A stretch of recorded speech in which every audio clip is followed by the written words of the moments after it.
12 रोज़ा जंग के बाद ईरान और इसराइल के दरमियान सीज़ फायर, इसराइल का जंगबंदी की तजवीज़ कबूल करने का ऐलान।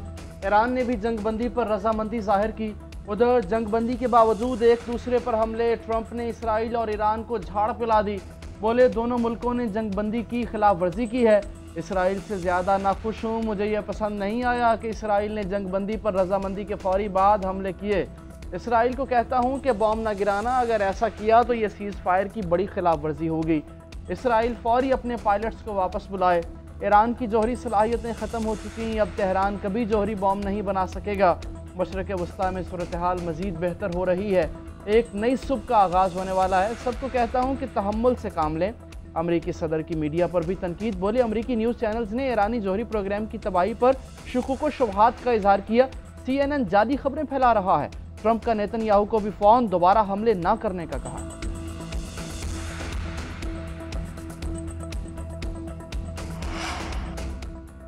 जंगबंदी के ऐलान के बाद और नफाज से पहले ईरान के इसराइल पर 6 बार मिसाइल हमले, मिसाइल बेरशबा, तल-अवीव और हिफा समेत मुतादिद शहरों में गिरे। बेरशबा में तबाही, 11 यहूदी आबादकार हलाक हो गए, दर्जनों जख्मी हुए, इमारतों को भी नुकसान पहुंचा। मेरल सबाह में ईरानी हमले में हलाक इसराइलियों की तादाद 4 हो गई। ईरानी हमले से पहले इसराइल ने तेहरान और करीबी शहरों को निशाना बनाया। कर्ज और राजाई शहर में धमाके, इसराइल का ईरान के मिसाइल लॉन्चर्स को निशाना बनाने का दावा। ईरान के एक और एटमी साइंसदान को शहीद करने का भी दावा।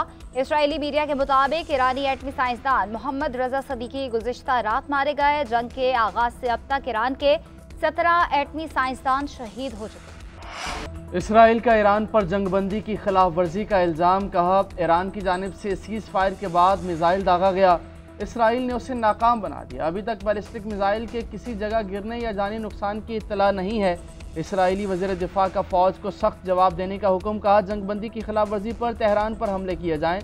इसराइली आर्मी चीफ का कहना है कि यह सिर्फ एक मरहले का इख्तिताम है, असल मुहिम अभी ख़त्म नहीं हुई।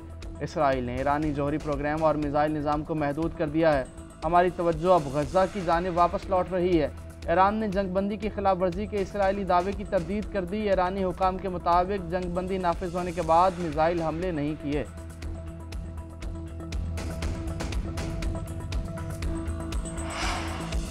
जंगबंदी की खिलाफ वर्जी में दुश्मन पहल करेगा तो हम जवाब देंगे। दुश्मन की ईरान पर जारहियत नाकाम रही। मुज़ाकरात के लिए तैयार है मगर अवाम के हुकूक पर समझौता नहीं होगा। ईरानी सदर मसूद पेज़ेश्कियान कहते हैं मुल्क का दिफा भी करेंगे, बात भी करेंगे। हमने सब्र किया लेकिन जवाब देने की ताकत रखते हैं। ईरानी सदर का सऊदी वली अहद से टेलीफोनिक राब्ता। कहा कानून के दायरे में अमेरिका से मसाइल हल करने को तैयार हैं। दोनों रहनुमाओं का बातचीत से मसाइल के हल पर इत्तफाक।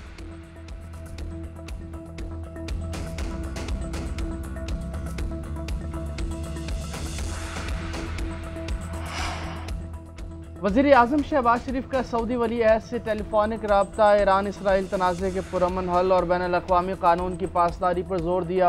वज़ीर आज़म ने भारत के साथ कश्मीर, पानी, तिजारत और दहशत गर्दी पर बातचीत की पेशकश की।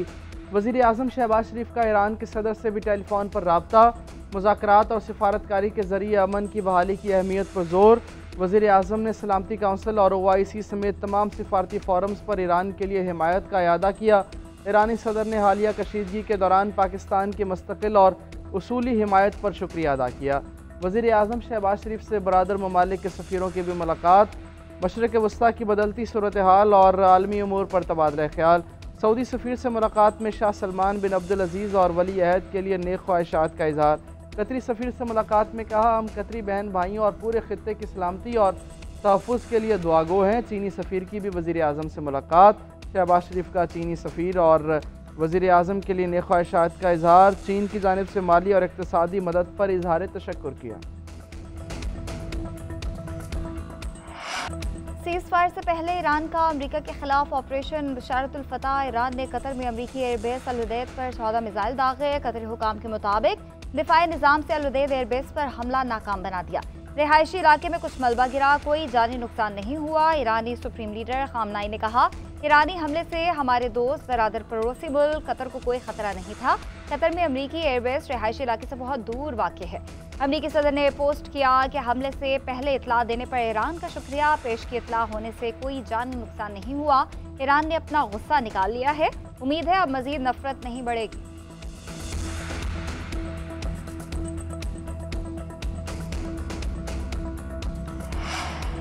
ईरान ने कतर पर मिसाइल बरसाकर खुद मुख्तारी पर हमला किया। जवाब देने का जायज़ा ले रहे हैं। पैगाम देना चाहते हैं कि कतर अपनी हिफाजत करने की सलाहियत रखता है।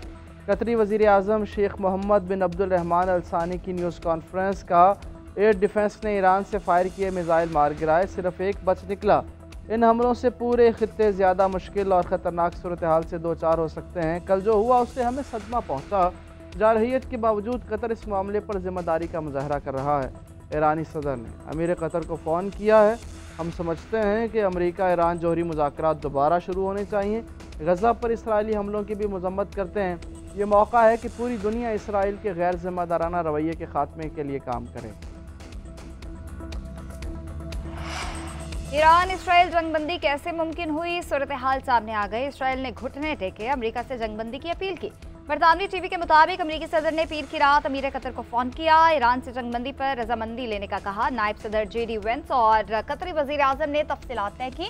ईरानी हुकाम से राब्ते के बाद ईरान ने जंगबंदी पर रजामंदी का इजहार किया। दूसरी जानिब व्हाइट हाउस अहदेदार का कहना है कि ट्रंप ने पीर की सपहर नेतन्याहू से रब्ता किया।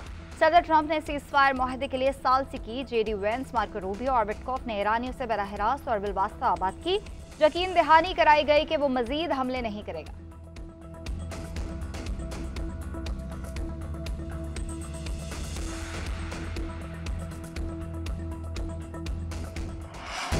इसराइल के खिलाफ फतह पर ईरानी शहरियों का मुल्क भर में जश्न। जंग के खात्मे पर ईरान के शहरी सड़कों पर निकल आए। बड़ी तादाद में तेहरान समेत मुख्तलिफ शहरों में रैलियां निकाली। शहरियों ने झंडे और प्ले कार्ड्स भी उठा रखे थे। जश्न मनाते शहरियों ने ईरानी हुकूमत के हक में नारे भी लगाए।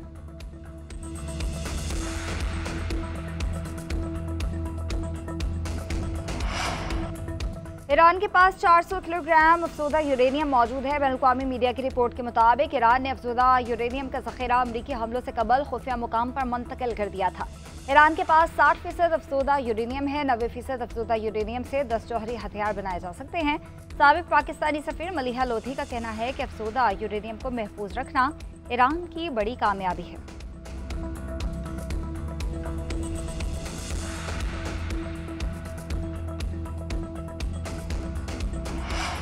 जौहरी प्रोग्राम का तसलसल यकीनी बनाने के लिए ज़रूरी इक़दाम कर लिए हैं।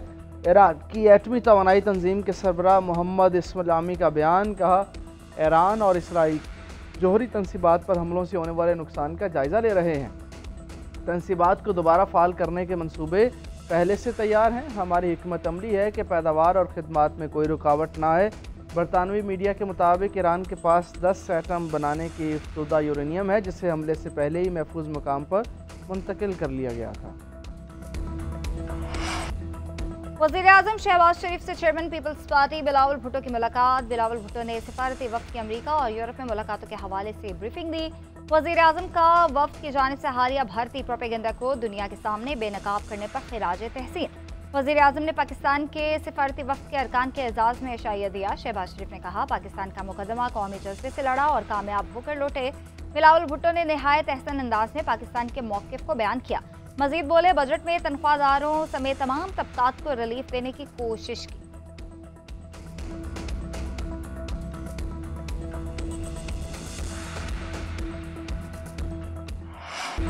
मेरा ख्याल है बानी PTI माइनस ही हो गए हैं। अलीमा खान की सहाफ़ियों से गुफ्तगू। सहाफ़ी ने पूछा, बानी PTI ने कहा था बजट उनकी इजाज़त के बगैर पास नहीं होगा, अब हो गया है, तो क्या माइनस बानी PTI हो गया? अलीमा खान ने इस बात में जवाब दिया। सहाफ़ी ने पूछा, KP के मेंबरानी असम्बली कहते हैं अली अमीन गंडापुर बहुत ताकतवर हैं, वो उन्हें ना नहीं कह सकते। अलीमा खान बोली, अगर मेंबरानी असम्बली बोझ नहीं उठा सकते तो घर जाएँ। खैबर पख्तूनख्वा असम्बली ने बानी PTI की मंजूरी के बगैर बजट मंजूर किया था। अली अमीन ने कहा था, बानी PTI से जब मुलाकात हुई बजट में तब्दीलियां लाएंगे।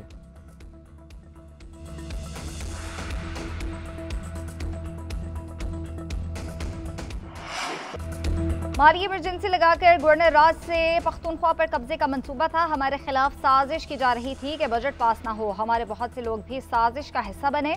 हमने आईनी मजबूरी की वजह से मखसूस मुद्दत में बजट पास करना था। वज़ीर आला KP अली अमीन गंडापुर का वीडियो पैगाम बोले, बजट पास करने के वक्त किसी को गद्दार -1 की मुहिम चलाई गई। बानी PTI ने आज कह दिया बजट पास होना था, हो गया। मुलाकात के लिए सुप्रीम कोर्ट जाएं। बानी पीटीआई से जब भी मुलाकात हुई बजट में तब्दीलियां कर देंगे। बानी पीटीआई हुकूमत खत्म करने का कहें 1 सेकंड में खत्म कर देंगे। माइनस बानी पीटीआई उस वक्त होगा जब हम जिंदा नहीं होंगे। कुछ लोग बानी पीटीआई को कमजोर करने के एजेंडे पर हैं। दुश्मनों और मुखालिफिन को मजबूत करने का साजिशी किरदार अदा कर रहे हैं। बानी पीटीआई हमारे लीडर हैं, वो हमारी नस्लों के लिए जिहाद कर रहे हैं।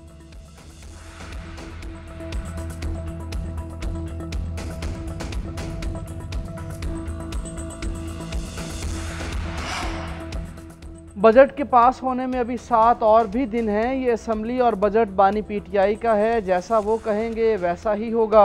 बानी को दुनिया की तारीख माइनस नहीं कर सकती। चेयरमैन पीटीआई बैरिस्टर गौहर कहते हैं बानी पीटीआई कहेंगे कि असम्बली तहलील करें और इस्तीफे दें तो 1 सेकंड की ताख़ीर नहीं करेंगे।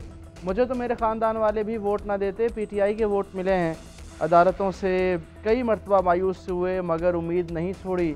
उम्मीद है बानी पीटीआई के साथ इंसाफ होगा। कवानीन की खिलाफ वर्जी करते हुए बानी से मुलाकातें रोकी गईं।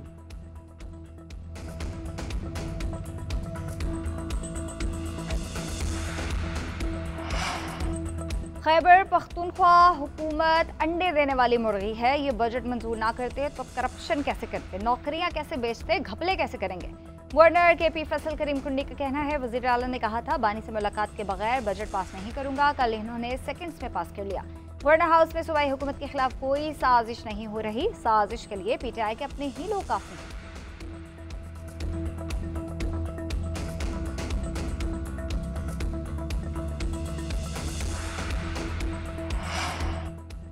बानी पीटीआई को जमानत न मिली। 9 मई के 8 मुकदमात में जमानत की दरखास्तें मुस्तरद। जस्टिस शहबाज रिजवी की सरबराही में लाहौर हाई कोर्ट के 2 रुकनी बेंच ने फैसला सुनाया।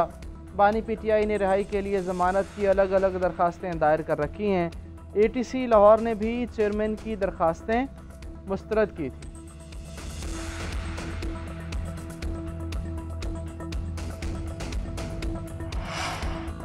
बुनियानुल महसूस की कामयाबी से हरीफ कुव्वत खाइफ है। मुहर्रमुल हराम को हसास तस्वुर करे, हमें तैयार रहना चाहिए। वज़ीर आला पंजाब की ज़ेर सदारत मुहर्रमुल हराम के इंतजामात के लिए खुसूसी इजलास कोड ऑफ कंडक्ट पर अमल दरामद यकीनी बनाने का हुक्म। खिलाफ वर्जी पर 0 टॉलरेंस की हिदायत। सोशल मीडिया पर नफरत अंगेज मवाद फैलाने वालों को फौरी गिरफ्तार करने का हुक्म। वज़रा, कमिश्नर्स, डिप्टी कमिश्नर्स, RPOs और DPOs को ज़ाती निगरानी की हिदायत। मरियम नवाज ने कहा कि मुहर्रम के जुलूस और मजालिस के लिए यकसा तर्ज पर सबीलें लगाई जाएंगी। गर्मी और हब से बचाव के लिए जुलूस के आगे छिड़काव किया जाएगा।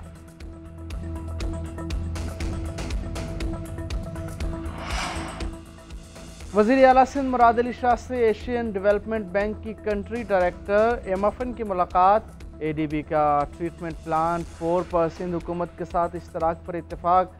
वज़ीर आला सिंध ने कहा ख़राब पानी को सनती इस्तेमाल के काबिल बनाने के लिए प्लांट 4 कलीदी मनसूबा है। देही इलाकों में पीने के साफ़ पानी और निकासी आब के मनसूबों पर भी काम किया जाएगा। वज़ीर आला सिंध की दरख्वास्त पर ADB का देही इलाकों में तावन पर आमादगी का इजहार।